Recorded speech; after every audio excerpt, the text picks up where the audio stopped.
Muito bem, senhores. Vamos dar início à nossa aula de Direito Financeiro Tributário Aduaneiro 4 da Universidade Católica de Santos. Muito bem, vou dividir a tela com vocês aqui.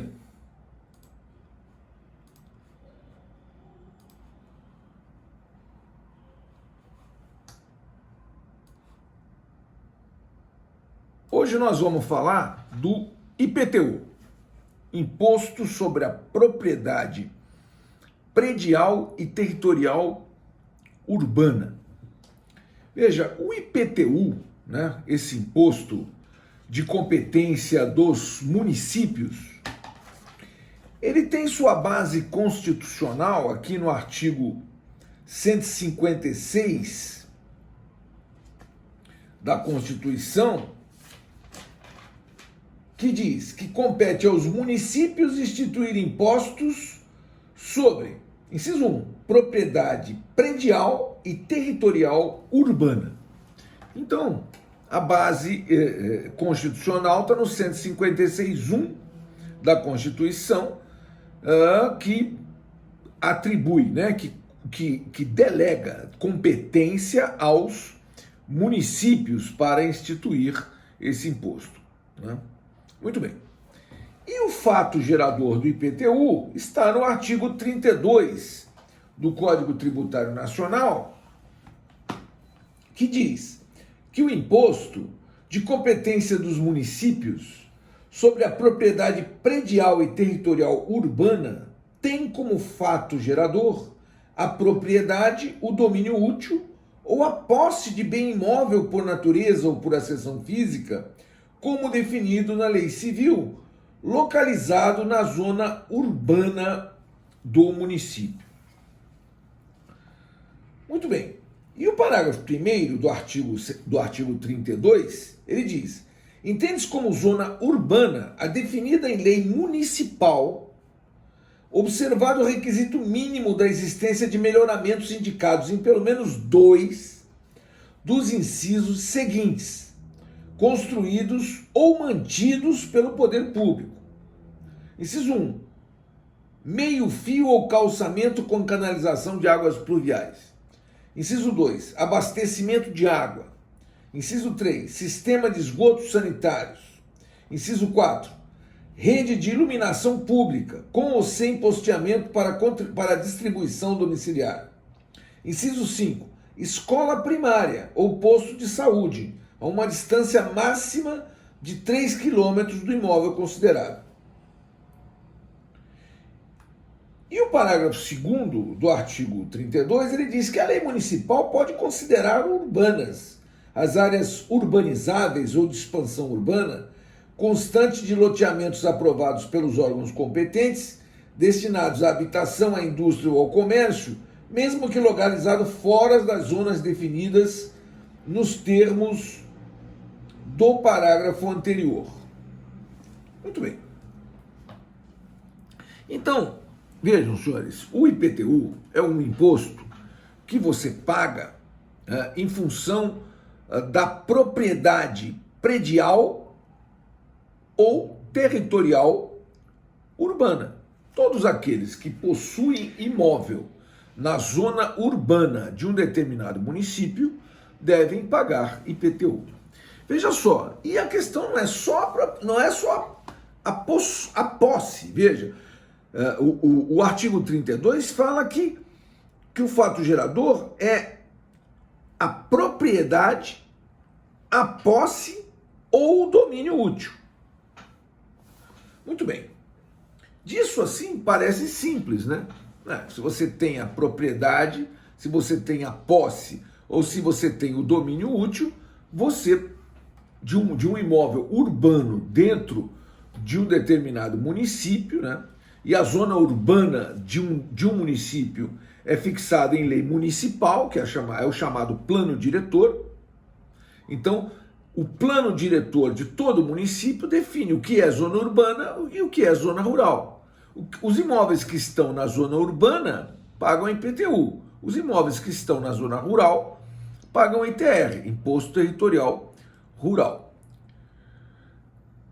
uma diferença importantíssima é a diferença que existe em relação à lei, porque a lei do ITR é a lei 9393 de 96, que nós já vimos, é que o fato gerador e a base de cálculo do IPTU são totalmente diferentes do ITR no que diz respeito ao imóvel por acessão física, exclusivamente. Quer dizer, em última análise, o seguinte: a base de cálculo do ITR é o imóvel por natureza, que é terra nua. E a base de cálculo do IPTU é o imóvel por natureza ou por acessão física. Ou seja, o prédio também vai ser tributado com o IPTU.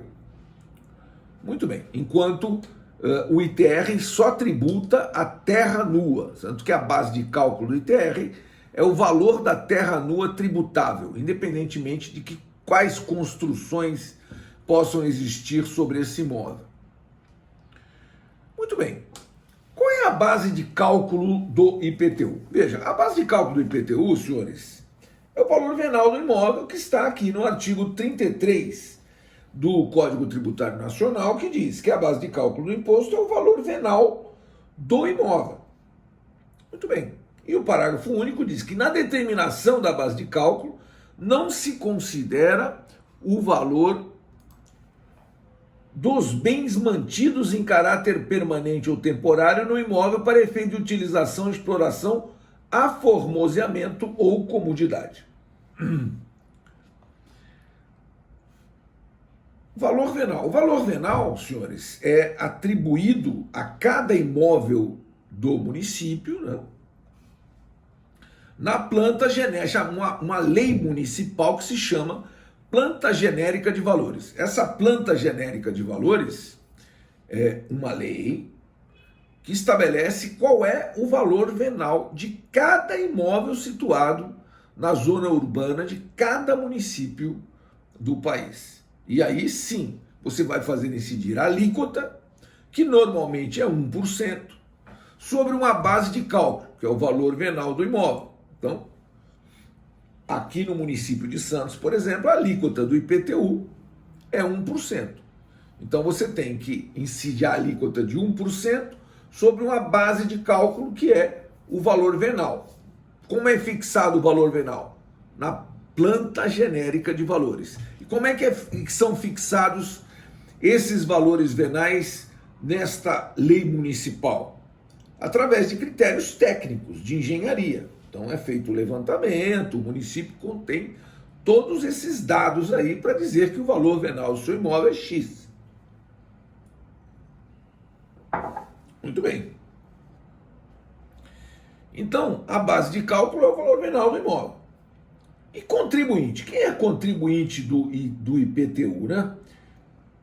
Diz aqui o artigo 34 do CTN. Contribuinte do imposto é o proprietário do imóvel, o titular do seu domínio útil ou o seu possuidor a qualquer título. Veja, parece simples isso aí, né? O seu possuidor a qualquer título é o contribuinte do IPTU. Vejam que em direito tributário nada é simples, né? Houve grandes discussões aqui no Porto de Santos, por exemplo, se a Codesp, Companhia Docas do Estado de São Paulo, deveria ou não pagar IPTU sobre as áreas que ocupa.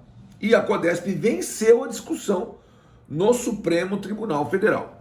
Por quê? A Prefeitura de Santos alegava o seguinte, alegava que a Codesp, ela, na qualidade de autoridade portuária que é, e também como gestora do porto organizado, ela ocupa várias áreas. Essas áreas ocupadas por ela são terrenos de marinha. Isso aí é indiscutível. O terreno de marinha, ele é de propriedade da União. Então, a propriedade desses imóveis é da União Federal.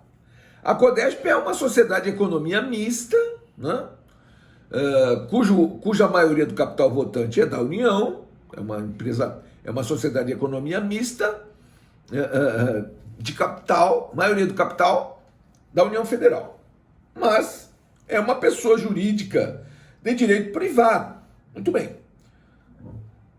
A Codesp arguiu, em última análise, o seguinte, que ela não poderia pagar o IPTU, não porque ela tivesse imunidade ao IPTU, não. Ela não deveria pagar o IPTU porque, na verdade, ela não tinha a propriedade, isso é incontroverso que ela não tinha a propriedade, ela não tinha o domínio útil, né? E nem tinha a posse. Essa foi a argumentação da Codesp. E assim, como assim não tem a posse? Quer dizer, a posse é uma situação de fato, né? O que é a posse? A posse é a detenção com animus domini, né?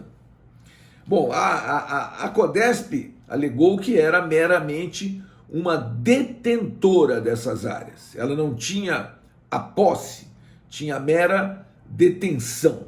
Veja que existe uma zona nebulosa muito tênue que separa a posse da detenção.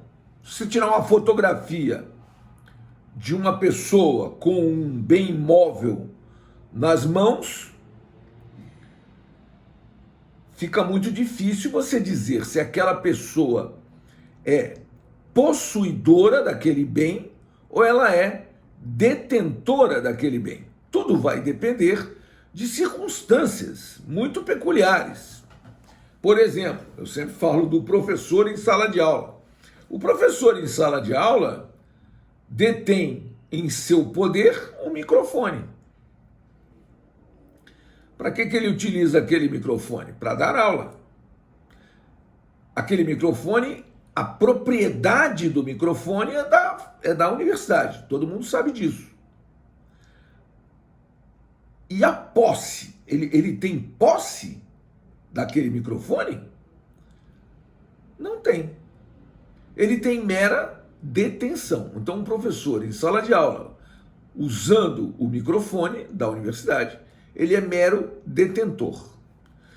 Ao passo que você, usando o seu laptop, aí, o seu notebook, para assistir a aula e utilizando o seu notebook, você não é mero detentor, você é possuidor deste notebook. Aparentemente, pelo que se observa, você age como se fosse o proprietário dele. Então, isso é suficiente para manter esse objeto em sua posse.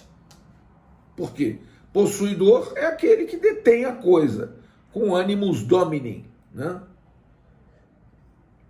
A Codesp justamente arguiu isso, que ela detém esses imóveis todos, não os detém com animus domini, mas é mera detentora, ou seja, ela tem que estar nesses imóveis para exercer as suas atividades fins, que são gestora do porto organizado e autoridade portuária do porto organizado. E, portanto, ela não é possuidora, ela é mera detentora.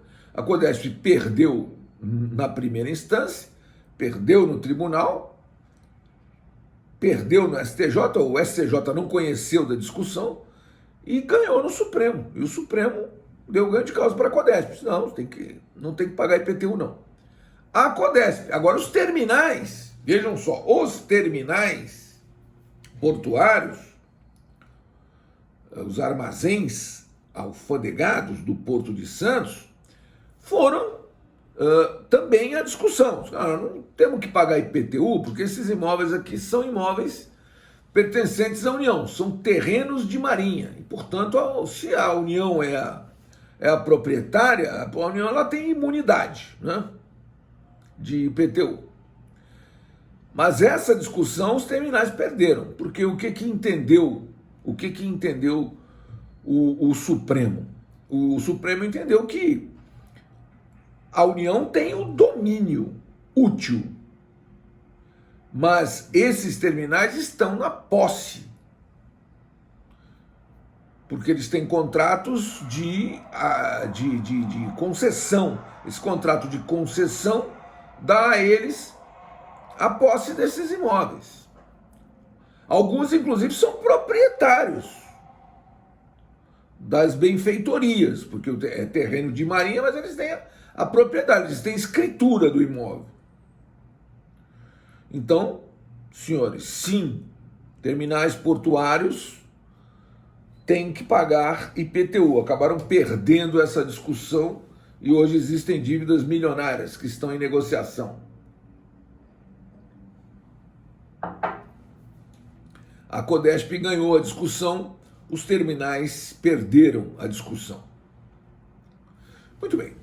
O IPTU, senhores, ele é um imposto lançado de ofício, né? Ou seja, com a ocorrência do fato gerador, que ocorre dia 1º de janeiro de cada exercício financeiro, então, no dia 1º de janeiro do exercício financeiro de 2021, você possui imóvel na zona urbana do município de Santos? Possui? Então você tem que pagar IPTU. Muito bem. E aí, quem vai fazer o lançamento? Quem vai constituir o crédito tributário pelo lançamento? É o próprio município, nos termos do artigo 149 do CTN, que diz que o lançamento é efetuado e revisto de ofício pela autoridade administrativa nos seguintes casos. Inciso 1, quando a lei assim o determine. Então, quando a lei determina que é a autoridade administrativa e não o contribuinte que vai praticar a conduta do 142, e qual é a conduta do 142? O 142 diz que compete privativamente à autoridade administrativa constituir o crédito tributário pelo lançamento, assim entendido, o procedimento administrativo tendente a verificar a ocorrência do fato gerador da obrigação correspondente, determinar a matéria tributável, calcular o montante do tributo devido, identificar o sujeito passivo e, sendo o caso, propor a aplicação da penalidade cabível. E o parágrafo único diz: a atividade administrativa de lançamento é vinculada e obrigatória, sob pena de responsabilidade funcional. Então, veja, quem pratica aquele conjunto de condutas previstas pelo artigo 142 do CTN é a autoridade administrativa, ponte própria, ou seja, sem nenhuma intervenção do contribuinte. Então, todo mês de janeiro, chega na sua casa um carnê de IPTU.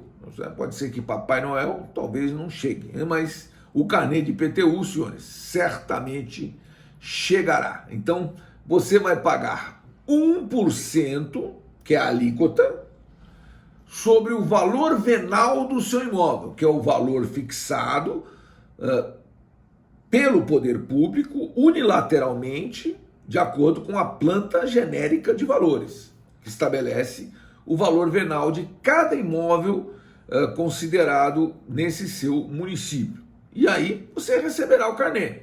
Veja, você vai ao banco e paga o IPTU. Pronto, está extinto o crédito tributário pelo pagamento. Artigo 156, inciso 1 do CTN. Extinguem o crédito tributário. Inciso 1, o pagamento. Só que o pagamento só extingue o crédito dos tributos lançados de ofício, né? Já que o pagamento não extingue o crédito dos tributos lançados por homologação, por exemplo. Já que os tributos lançados por homologação, o que extingue o crédito é o pagamento, seguido da homologação, que será expressa quando a autoridade comparecer e homologar, ou será tácita quando a autoridade deixar transcorrer in naubis o prazo de 5 anos do fato gerador. Isso para os tributos lançados por homologação. No caso, o IPTU é lançado de ofício. Então, você recebe o carnê, vai ao banco e paga. Está extinto o crédito. Muito bem. Quais são, então, as características, né, desse imposto? Uma das principais características é que se trata de um imposto real. Veja, o IPTU é real, ele incide sobre a res, incide sobre a coisa. Então você vai pagar uma alíquota incidente sobre uma base de cálculo e, a prioristicamente, essa alíquota é uma alíquota única, ou seja, a rigor, essa alíquota não poderia ser progressiva a prioristicamente, mas no Brasil, e a partir da emenda constitucional número 20, né, que alterou o artigo 156 da Constituição Federal, então o IPTU, nada obstante seja um imposto real, ele pode sim ter suas alíquotas progressivas. Vejam o comando do artigo 156 da Constituição. Ele diz: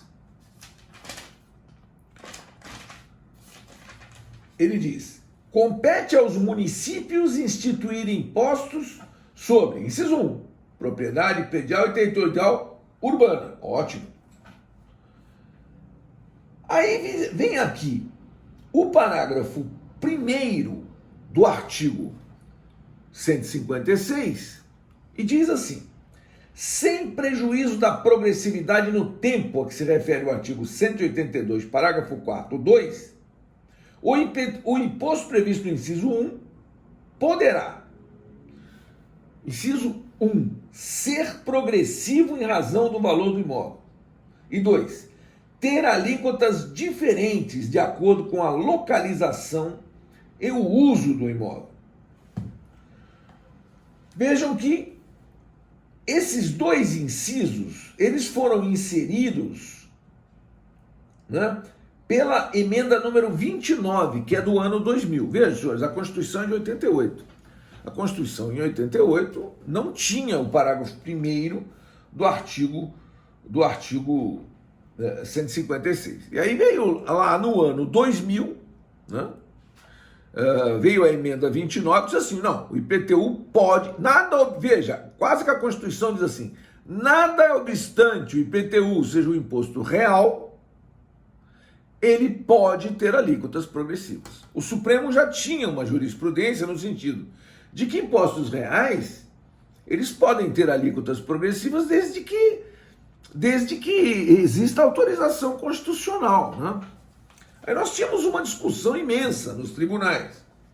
Por quê? Por exemplo, o IPTU de Santos era progressivo.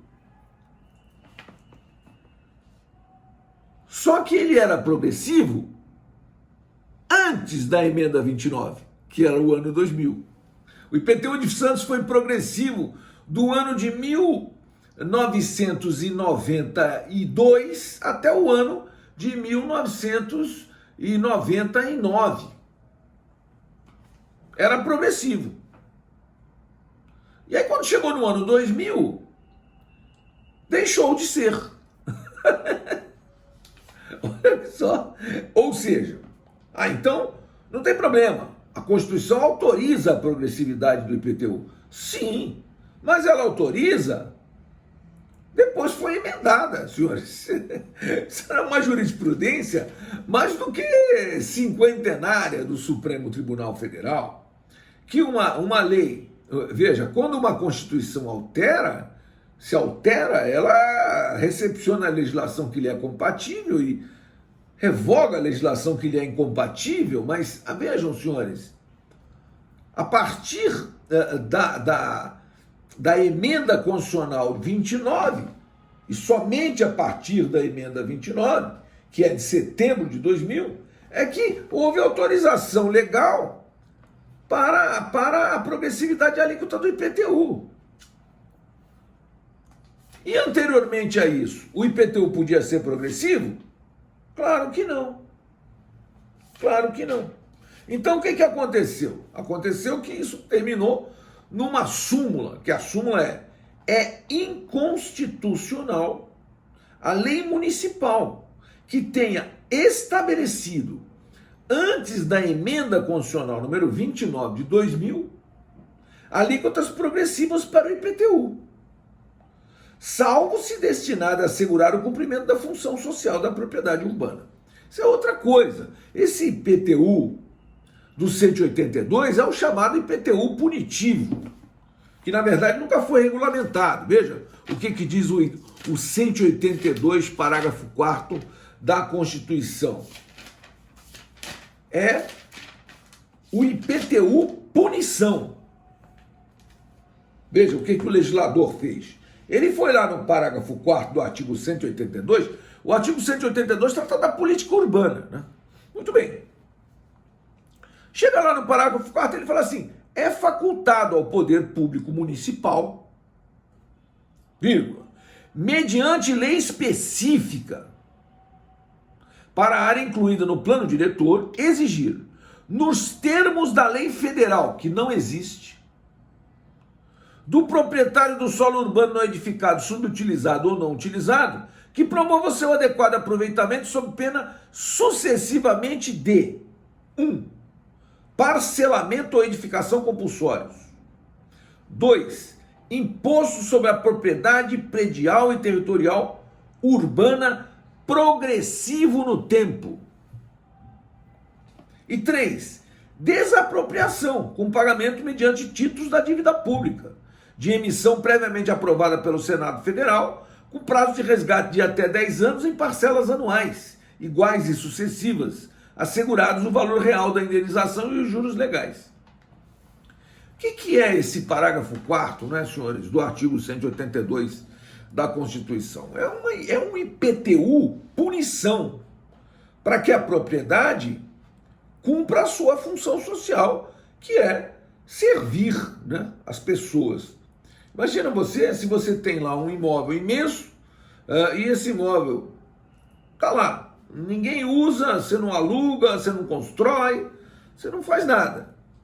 E aquilo ali entende a Constituição que esse é um imóvel que está, na verdade, porque não utilizado, ele está deixando de cumprir a sua função social. E, portanto, a prefeitura poderia, sim, mediante uma lei federal que não existe, mediante outra lei municipal que também não existe, instituir IPTU progressivo no tempo, para punir pelas alíquotas de IPTU progressivo no tempo aquele proprietário que não utiliza o imóvel. Isso foi uma intenção do legislador, né? O que se observa da leitura do parágrafo 4º do artigo 182 da Constituição é que ele isso é aquela chamada norma constitucional de eficácia limitada, como diz o professor José Afonso da Silva, né, em seu belíssimo trabalho sobre a eficácia, né, das normas constitucionais. Ele classificou as normas constitucionais em normas constitucionais de eficácia plena, aquelas que, uma vez editadas, já estão aptas a produzir efeitos, né?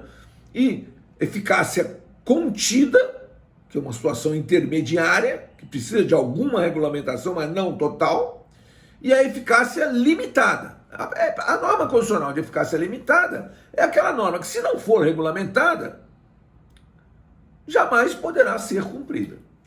E essa norma aqui, senhores, jamais foi regulamentada. Foi editada, colocada no texto constitucional e jamais foi regulamentada. E, portanto, não pode ser instituído. Então, esse tal de IPTU progressivo no tempo, o chamado IPTU punição, esse não pode existir ainda por falta de regulamentação. Quando for regulamentado, pode existir.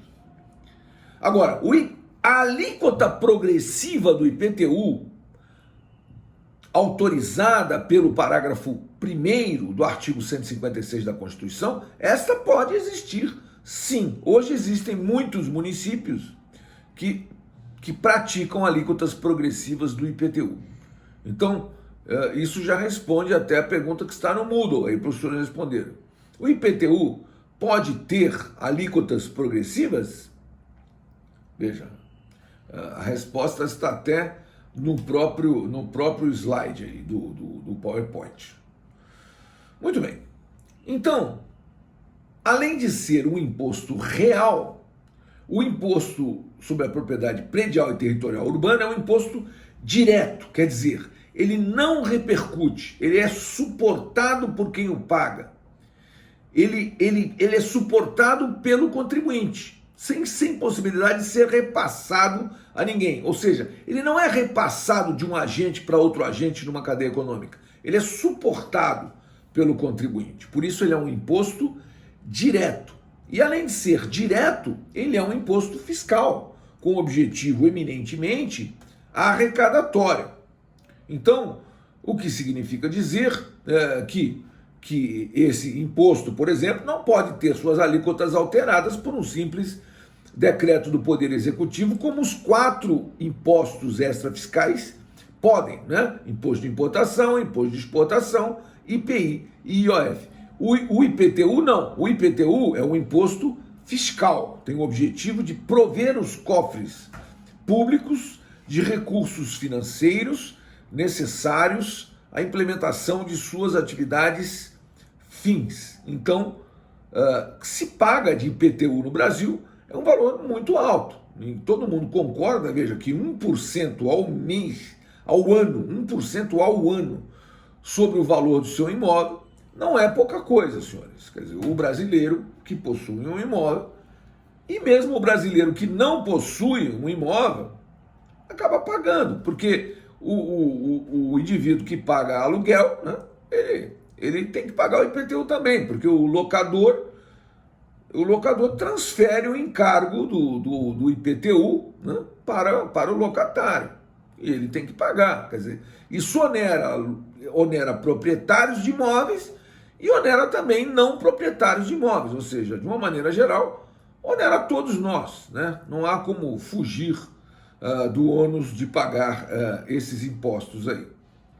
E o Brasil é um país que sabe muito bem cobrar impostos, né? Sabe fazê-lo de forma magistral, em elevados patamares. Eu vou fazer um intervalo na gravação e volto em seguida. 1 minuto, por favor.